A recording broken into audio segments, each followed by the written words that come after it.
লক্ষ্মীপুর নামটি যেমন সুন্দর করে রাখা, গ্রামের পরিবেশও ছিল তেমনই মনোরম। সবুজ ধানক্ষেত আর শান্ত নদীর ধারে এই গ্রামের সবচেয়ে প্রজ্ঞাবান মানুষটি ছিলেন আব্দুল করিম। তার বয়স হয়েছে, কিন্তু বুদ্ধি আর রসবোধ ছিল তরুণের মতো তীক্ষ্ণ। তিনি ছিলেন গ্রামের মসজিদের ইমাম এবং সকলের ভরসার স্থল। তার মুখে সবসময় একটি হাদিস বা একটি মজার গল্প লেগে থাকত। আব্দুল করিমের সবচেয়ে প্রিয় সম্পদ ছিল তার সাদা উটটি, যার নাম তিনি দিয়েছিলেন বারাকা। বারাকা মানে বরকত। উটটি ছিল যেন বরকতেরই প্রতীক। দুধ দিত প্রচুর, আর তার গতি ছিল বাতাসের মতো। আব্দুল করিম প্রায়ই বলতেন, বারাকা শুধু উট নয়, এই হলো আল্লাহর দেওয়া এক চলমান নিয়ামত। কিন্তু এই নিয়ামতের দিকে কুনজর ছিল গ্রামের ৩ অলস ও লোভী যুবকের, দিলওয়ার, কামাল এবং সাখাওয়াত। দিলওয়ার ছিল দলের মস্তিষ্ক, কামাল ছিল তার ডান হাত, আর সাখাওয়াত ছিল কেবলই একটি বোকা হাঁস যে শুধু মাথা নাড়তে জানত। তাদের একমাত্র কাজ ছিল গাছের নিচে শুয়ে শুয়ে অন্যের সম্পদ হাতিয়ে নেওয়ার ফন্দিয়াটা। একদিন দেলোয়ার বারাকাকে দেখে দীর্ঘশ্বাস ফেলে বলল, আহা!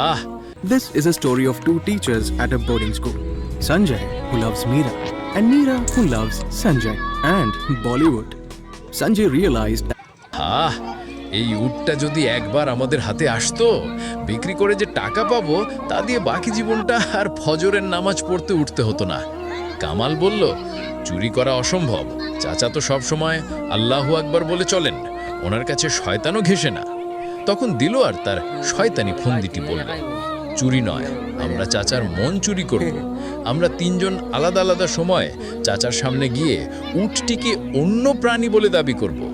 বারবার একই মিথ্যে শুনলে চাচার মনে সন্দেহে জন্মাবে। তিনি ভাববেন হয়তো তার দৃষ্টিশক্তি কমে গেছে, আর উটটিকে মূল্যহীন মনে করে ছেড়ে দেবেন। সাখাওয়াত, যে কিনা দলের মধ্যে সবচেয়ে বোকা, সে আনন্দে লাফিয়ে উঠে বলল, দারুণ বুদ্ধি!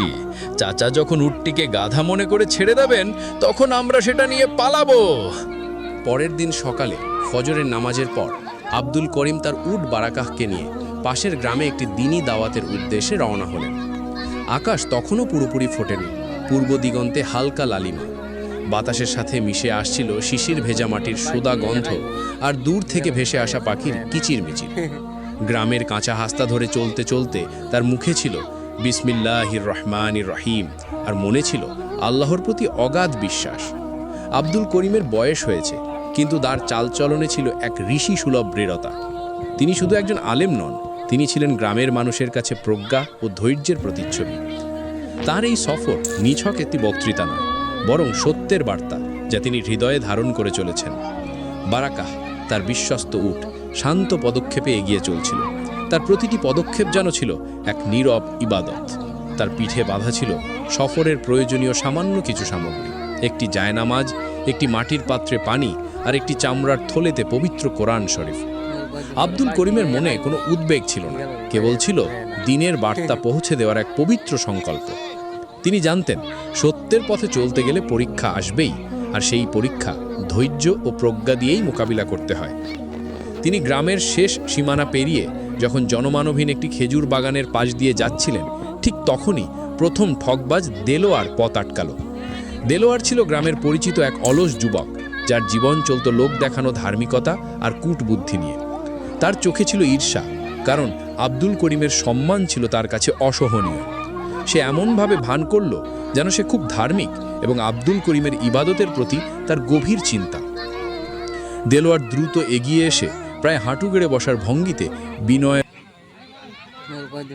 চরম অভিনয় করে বলল, আসসালামু আলাইকুম চাচা, আপনি এই কুকুরটি নিয়ে কোথায় যাচ্ছেন? আপনি তো জানেন কুকুর স্পর্শ করলে অজু ভেঙে যায়, বিশেষ করে এই ধরনের নোংরা লোমশ কুকুর। আপনার মতো একজন আলেম কিভাবে এই নাপাক প্রাণীটিকে সঙ্গে নিয়ে চলছেন? আপনার ইবাদতের নূর কি কমে যাবে না? আপনার এই সফর কি বরকতহীন হয়ে যাবে না? তার কণ্ঠে ছিল উদ্বেগ, আর চোখে ছিল কপট ভক্তি, যা তার মিথ্যাকে আরও বিষাক্ত করে তুলছিল। আব্দুল করিম মুহূর্তের জন্য থামলেন। তার হৃদয়ে কোনো রাগ বা বিরক্তি জন্মাল না। তিনি কেবল গভীরভাবে শ্বাস নিলেন। তিনি প্রলেপ পড়ে, আর সেই কালিমা যখন গাঢ় হয়, তখন উটকেও কুকুর বলে মনে হয়। তুমি মিথ্যা বলছো, তাই উটকে কুকুর দেখছো। যাও, আগে তওবা করে আসো, তোমার অন্তরের কালিমা দূর করো, ইনশাআল্লাহ